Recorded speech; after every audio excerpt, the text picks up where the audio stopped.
Cold stone walls ay sumasalamin ng katahimikan habang isang lalaking nakasuit ay lumuhod sa likod ng bakal na rehas.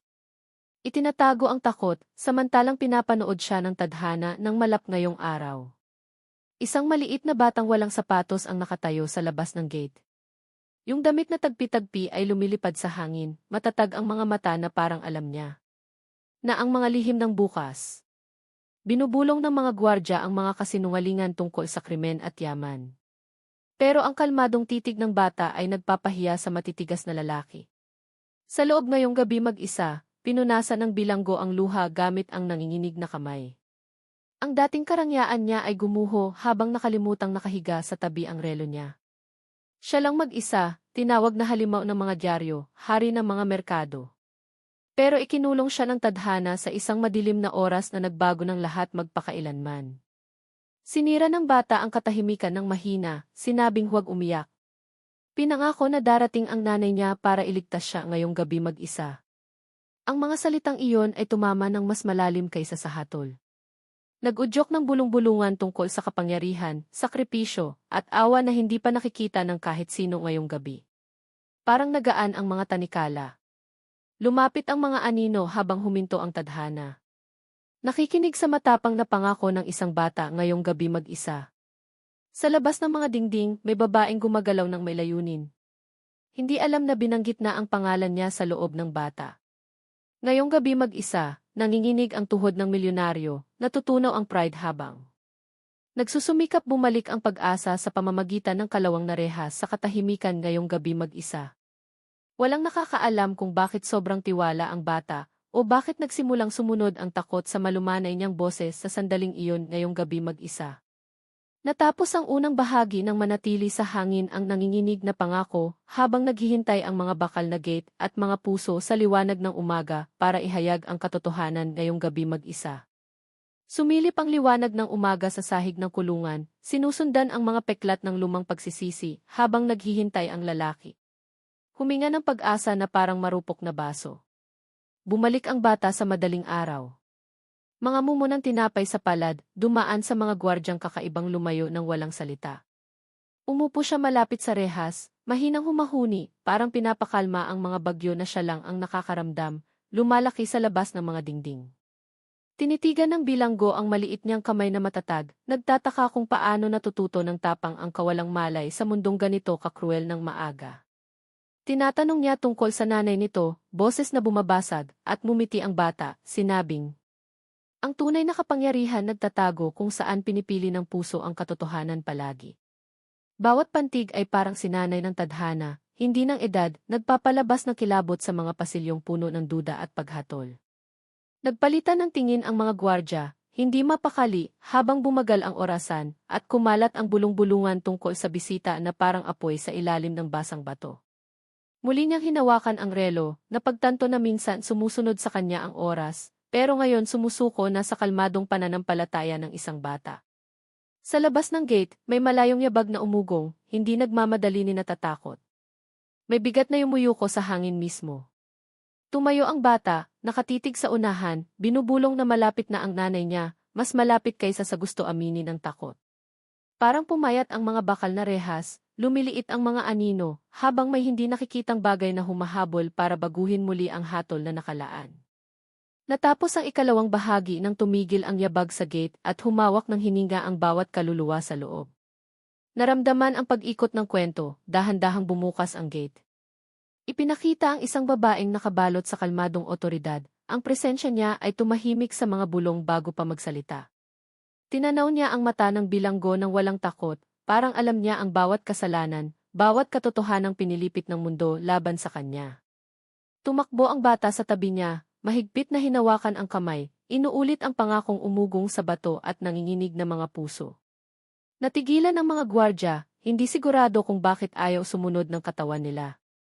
Habang lumapit ang babae sa mga bakal na rehas, malumanay pero hindi mababali ang boses niya, tinatanong kung sino ang humatol sa isang tao nang hindi marinig ang kwentong nakabaon sa ilalim ng mga headline. Naramdaman ng milyonaryo na nahubaran, hindi dahil sa hiya, kundi sa pagkilala, parang nakita niya ang batang siya noon. Mahinang tumunog ang mga tanikala, kahit hindi hinawakan, parang naramdaman mismo ng bakal ang pagbabago sa direksyon ng tadhana. Nagsalita ang babae tungkol sa nawawalang ebidensya, sa nakabaong katotohanan, sa kapangyarihang kumakain sa katahimikan at nakalimutang pangalan. Bawat salita ay nagbabalat ng mga kasinungalingang nagtayo sa kulungang ito, nagpapahiya sa mga umunlad sa pagbagsak niya. Tahimik na nanonood ang bata, kumikinang ang mga mata, alam na ito ay simula pa lang ng darating na bagyo. Sa itaas kahit saan, biglang tumunog ang mga kampana, nagmamarka ng oras na walang record ang makakapaliwanag o magtatangkang baliwalain. Natapos ang ikatlong bahagi ng hingi ng babae na dumating ang warden, at tahimik na nagpalit ng kampo ang takot sa likod ng mga dingding. Dumating ang warden na maputla at nagmamadali, na wala ang kumpiyansa ng ilatag ng babae ang mga dokumentong nagpagalaw sa mga taon ng nakatagong katiwalian. Lumapit ang mga gwardya, binabasa ang mga katotohanang dati nilang binabaliwala, na pagtanto na kahit sila ay tanikala rin sa loob ng batong maze na ito. Dahan-dahang tumayo ang bilanggo, natigil ang hininga, habang inilantad ng mga pangalan, petsa, at lagda ang plano para tahimik na burahin siya. Hindi na tinag ang kalmado ng babae, ang lakas niya ay nakaugat sa hustisya, hindi sa paghihiganti, habang lumilipat ang takot patungo sa mga pusong may sala. Sa labas ng selda, naging halinghing ang mga bulong at pumutok ang mga istruktura ng kapangyarihan sa ilalim ng hindi maikakaila na pruweba na sa wakas ay nahayag. Tahimik na nanonood ang bata, alam na kailangang umungal ang bagyo bago maglinaw ang langit, mahigpit na hinawakan ang kamay ng nanay. Nanginginig ang boses ng warden habang binabaligtad ang mga utos, nanginginig ang mga susi, gumuho ang pride sa bigat ng katotohanan na nahayag. Bumukas ang mga bakal na rehas na parang kulog, umugong sa mga hallway na dating masayang nagdiwang sa pagbagsak niya. Humakbang pasulong ang milyonaryo, bumalik ang luha, hindi dahil sa pagkawala kundi sa kaluwagan na kinita sa tapang ng iba. Tiningnan niya ang bata, napagtanto na naabot siya ng pananampalataya, bago pa makarating ang hustisya. Binalaan sila ng babae. Ang katotohanang nakabaon ay laging bumabalik. At ngayon ay pinili nito ang boses ng isang bata. Natapos ang ika-4 na bahagi ng malaglag ang mga tanikala. Pero nakatago pa rin ang panganib dahil hindi madaling magpatawad ang mga kaaway. Marupok ang pakiramdam ng kalayaan habang lalong bumubukas ang gate. Sinusunog ng sikat ng araw ang mga matang hindi sanay sa pag-asa. Pagkatapos ng walang katapusang gabi ng kawalan ng pag-asa, dahan-dahang lumabas ang milyonaryo, nararamdaman ang mga hindi nakikitang banta na humihinga pa rin sa labas ng mga sumusigaw na gwardya at pilit ng ngiti. Hinigpitan ng babae ang hawak sa kamay ng anak, alam na ang katotohanan ay nagliligtas ng buhay, pero nagigising din ng mapanganib na mga kaaway. Mabilis na nagtipon ang mga tao, kumikislap ang mga kamera. Pero mas mabilis gumalaw ang mga anino kung saan bihirang tumingin ng diretso ang hustisya. May itim na kotse na nakaidle malapit, mababa ang tunog ng makina, may intensyong mas madilim kaysa sa mga dingding ng kulungan. Biglang tumigil ang bata, nawala ang ngiti, binubulong na ang masasamang tao ay hindi umiiyak. Naghihintay sila ng matyaga. Sinundan ng lalaki ang tingin niya, lumubog ang puso habang pinatalas ng instinct mula sa mga taon ng tahimik na digmaan. Nagbigay senyales ng kalmado ang babae, pero kinakalkula ng mata niya ang mga labasan, distansya, at halaga ng bawat segundong masayang. Sumigaw ng huli ang isang gwardya, napagtanto na nagbago ang utos, pero hindi pa lubos na nagbago ang katapatan.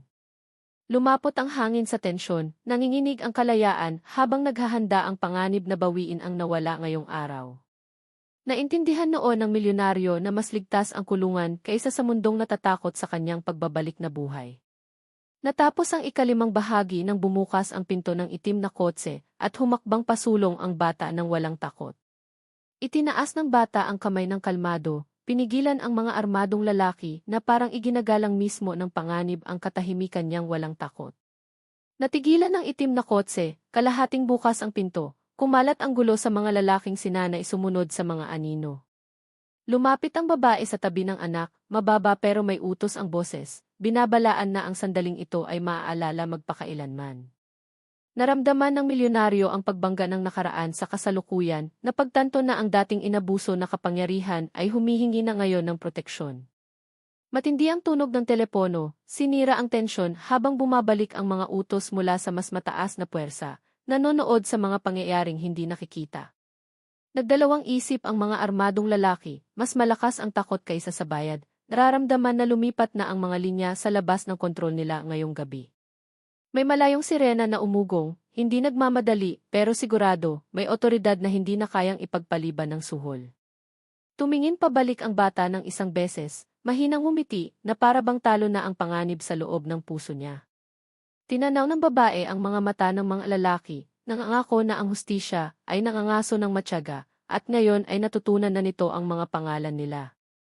Pumutok ang pawis sa mga mukha ng maisala habang bumaba ang mga armas, natutunaw ang ambisyon sa ilalim ng hindi maiiwasang pagkakalantad sa hinaharap.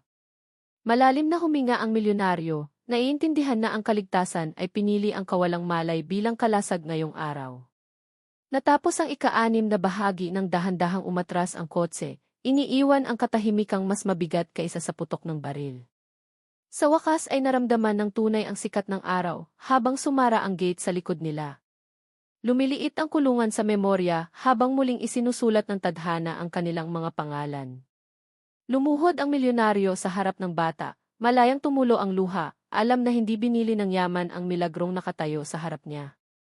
Tahimik niyang pinasalamatan ang nanay, naiintindihan na ang tunay na kapangyarihan ay nagpoprotekta sa mahina at humihingi ng katotohanan kahit anong halaga. Mabilis na kumalat ang balita, inilantad ang mga network ng kasinungalingan, ginawang fugitibo ang mga dating hari, at pinatahimik magpakailanman ang mga anino. Umalis ang babae nang hindi nagbago, hindi malakas ang lakas niya, natupad ang layunin ng walang palakpakan o gantimpala. Tumalon-talon ang bata sa unahan, mahinang humingiti, alam na mas mahalaga ang pagliligtas ng mga puso, kaysa pagliligtas lang ng mga tao. Nangako ang lalaki na gagamitin ang yaman niya para muling itayo ang mga buhay na sinira ng kawalan ng hustisya, hindi mga monumento sa kanyang pride. Tumingin ang mga tao nang may pagkamangha, hindi alam na nagbago ang kasaysayan dahil tumanggi ang isang bata na matakot sa kasamaan. Huli dumating ang hustisya, pero nauna ang awa. Dala ng kawalang malay na hindi pa natututo ng galit. Nagpatuloy ang mundo, pero isang kaluluwa ay muling isinilang, ginabayan ng pangakong sinabi sa pamamagitan ng bakal na rehas. Tumingin pabalik ang bata ng isang beses, binubulong na natatapos ang pag-iyak kapag malayang lumalakad na ang katotohanan. Dito nagtatapos ang kwento kung saan nagsisimula ang pag-asa, pinatutunayan na minsan ay nagsasalita ang kaligtasan sa maliit at matapang na boses. Hindi yaman o armas ang tunay na kapangyarihan, kundi ang tapang na tumindig para sa katotohanan kapag takot ang namumuno sa lahat. Minsan dumarating ang kaligtasan sa pamamagitan ng kawalang malay dahil ang malinis na puso ay nakikita ang hustisya bago pa maglakas loob kumilos ang mundo. Nagsisimula ang tunay na kapangyarihan kapag ipinagtatanggol ng tapang ang katotohanan sa katahimikan. Kahit habang pinamumunuan ng takot ang mga tao at parang hindi mapipigilan ang kawalan ng hustisya. Madalas na naging pinakamatatalim na sandata ng tadhana ang kawalang malay, binabasag ang mga tanikalang hindi kayang sirain ng panahon, pera at batas. Huwag kailanman mag-alinlangan sa malumanay na boses. Sapagkat kapag nagsalita ito ng may pananampalataya, kahit ang pinakamadilim na puwersa ay natututong umurong.